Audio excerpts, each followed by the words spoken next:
दोस्तों, बंगाल में शुभेंदु अधिकारी पर फेंका गया जूता। चीफ इलेक्टोरल ऑफिसर के ऑफिस के बाहर बीएलओ प्रोटेस्ट कर रहे हैं और हालात बंगाल में बेकाबू हैं। बताऊंगे लीडर ऑफ अपोजिशन भाजपा के दिग्गज नेता शुभेंदु अधिकारी पर क्यों जूता फेंका गया, किसने जूता फेंका और बीएलओ आखिर इलेक्शन कमीशन के ऑफिस के बाहर प्रोटेस्ट क्यों कर रहे हैं। सब कुछ तफसील से समझाऊंगी, तो आखिर तक वीडियो में बने रहे। नमस्कार, मैं हूं आपके साथ अदिति और आप 4 PM न्यूज नेटवर्क देख रहे हैं। दोस्तों, पश्चिम बंगाल में आगामी विधानसभा चुनावों से पहले राजनीतिक सरगर्मियां चरम पर जा पहुंची हैं। मंगलवार को कोलकाता के मध्य जो है कि एकदम मिडिल कोलकाता जो है, वहां पर मुख्य निर्वाचन अधिकारी यानी चीफ इलेक्टोरल ऑफिसर के ऑफिस के बाहर उस समय भयंकर स्थिति पैदा हो गई जब राज्य के नेता प्रतिपक्ष और भाजपा नेता शुभेंदु अधिकारी को विरोध प्रदर्शन और हमले का सामना करना पड़ा। क्या है दरअसल पूरा माजरा? दरअसल ये एक तय कार्यक्रम के अनुसार शुभेंदु अधिकारी भाजपा के एक प्रतिनिधि मंडल के साथ राज्य के मुख्य निर्वाचन अधिकारी मनोज कुमार अग्रवाल से मिलने बीबीडी बाग पहुंचते हैं और उनके दफ्तर पहुंचते हैं, चीफ इलेक्टोरल ऑफिसर के दफ्तर में, जो एक तरीके से इलेक्शन कमीशन के ऑफिस आप कह सकते हैं। वे वहां मतदाता सूची में गड़बड़ियों और अन्य चुनावी मुद्दों को लेकर के शिकायत दर्ज कराने पहुंचे थे।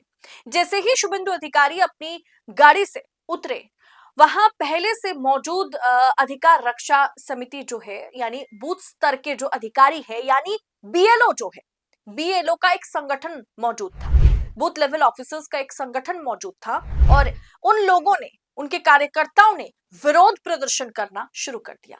देखते ही देखते विरोध इतना उग्र हो गया कि प्रदर्शनकारियों ने गो बैक के नारे लगाए।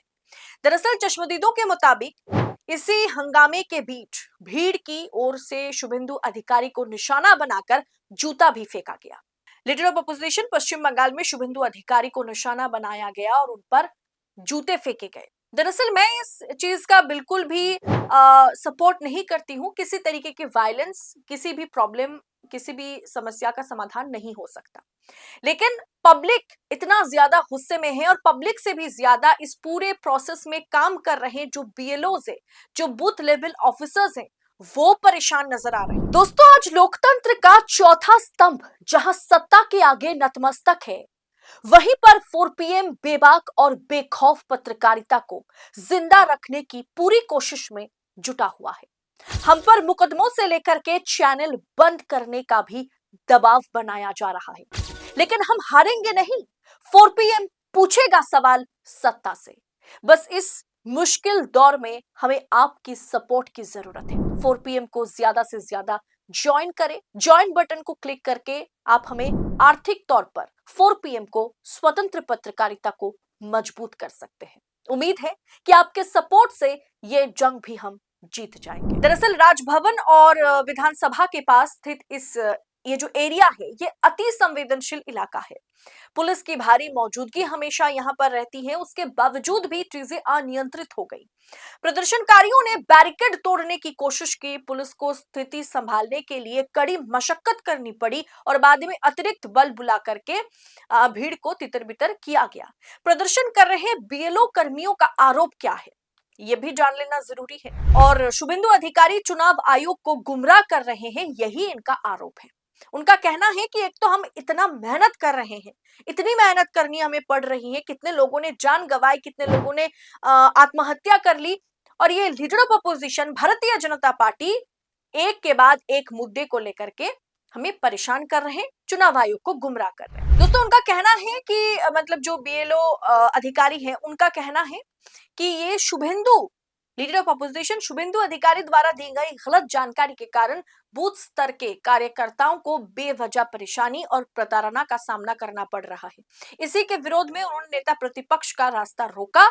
और अगर इस पूरे मुद्दे की राजनीतिक विश्लेषण देखा जाए, अगर राजनीतिक विश्लेषकों की राय माने, तो पश्चिम बंगाल के चुनाव या पश्चिम बंगाल की राजनीति पर जितने भी विश्लेषक है, उनका कहना है कि अभी चुनाव की तारीखों का ऐलान भी नहीं हुआ है, लेकिन मतदाता सूची संशोधन यानी एसआईआर प्रक्रिया को लेकर के जिस तरह से टकराव बढ़ रहा है, भाजपा, चुनाव आयोग, बीएलओ अधिकारी और तृणमूल कांग्रेस के बीच, वो संकेत दे रहा है कि आने वाले चुनाव बेहद तनावपूर्ण होने वाला है। दोस्तों, ये मामला सुप्रीम कोर्ट में है। सुप्रीम कोर्ट ने चुनाव आयोग को खड़ी खोटी सुनाई। सुप्रीम कोर्ट ने साफ कर दिया, तमाम चीजें बताई गई कि जो चीजें सुप्रीम कोर्ट मतलब जो चीजें चुनाव आयोग एक्सेप्ट नहीं कर रहा है एसआईआर में, जैसे आधार कार्ड +10 के एडमिट कार्ड, सर्टिफिकेट, इन चीजों को अब एक्सेप्ट करना पड़ेगा। आप लोगों को इस तरीके से हटा नहीं सकते। 28 फरवरी तक फर्स्ट ड्राफ्ट सूची जो है, वोटर लिस्ट जो है, उसे जारी करना होगा। महज 3 दिन का वक्त बचा है। अब इस बीच तमाम जो एडिशनल डिस्ट्रिक्ट जजेस हैं, जो डिस्ट्रिक्ट जजेस हैं पश्चिम बंगाल में, उन्हें अपॉइंट किया गया है, ताकि 250 से अधिक जजों को इसमें अपॉइंट किया गया है, ताकि वो एसआईआर प्रक्रिया को जल्द से जल्द खत्म करे, समाप्त करे। कम पड़े तो ओडिशा और झारखंड से डिस्ट्रिक्ट जजेस को ले आया जाए। मतलब इस तरीके से एसआईआर एक मेस बन गया है पश्चिम बंगाल में। It's a total mess in West Bengal. उसके बावजूद भी भारतीय जनता पार्टी, मतलब ममता बनर्जी सत्ता में है और चुनाव आयोग जिस तरीके से कामकाज कर रहा है, उसे तो ममता बनर्जी मतलब सबके सामने ला करके छोड़ रही है।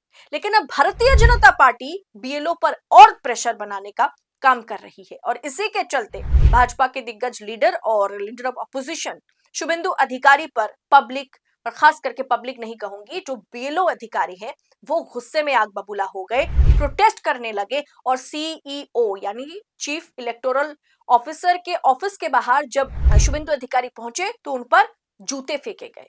फिलहाल दोस्तों, इस परिस्थिति से इतना तो साफ है कि पश्चिम बंगाल का चुनाव बिना तनावपूर्ण तो नहीं हो सकता। अब बंगाल से जुड़ी हर एक अपडेट हम लगातार आप तक पहुंचाने का काम कर रहे हैं। फिलहाल इस रिपोर्ट पर आपकी राय क्या है, वो हमें कमेंट बॉक्स में बताइएगा, और ऐसी तमाम खबरों को यूं ही पड़ताल के साथ पाने के लिए 4 PM न्यूज नेटवर्क के साथ बने रहे। इस रिपोर्ट में इतना ही, जल्द होगी मुलाकात। बहुत बहुत शुक्रिया आपका। जय हिंद, जय भारत।